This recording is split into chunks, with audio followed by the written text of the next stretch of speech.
जाबाय लोगोफोर थांसै बेखौनो एवदोंमोन दिनै मोजां जादोंना जायाखै बेखौनो हगारनाय जासिगोन लोगोफोर ब्लगआव मोजां जादोंबा लाइक खालामदो शेयार खालामदो कमेन्ट खालामदो नटिफिकेसननि बेलखौ थुनानै होदो दा टाइम जाबाय लोगोफोर थांसै रुमाव बेनोमोन दिनै एवनाया बेखौनो एवबाय जोंनाव 5 बिगासोनि बारा हाबाय आरो रबार हानायाव एसे डिस्टार्ब जायो नालाय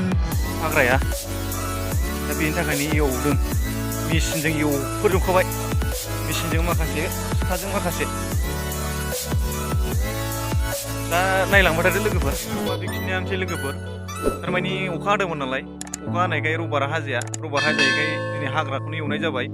दिनै ब्लगआव बेखौनो होनाय जाबाय लोगोफोर दिनैनि ब्लगआ बेनो आरो बेखिनियावनो दोनथ'बाय लोगोफोर बाय।